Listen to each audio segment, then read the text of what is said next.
Kellena te töötate ja mis on teie brutopalk?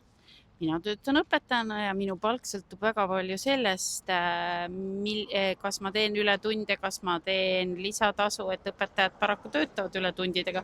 Ja minu brutopalk on 2400 mingite kümnetega, ma täpselt ei teagi, kõik sõltub sellest, mitu asendustundi ma teen ja mis on lisatasu.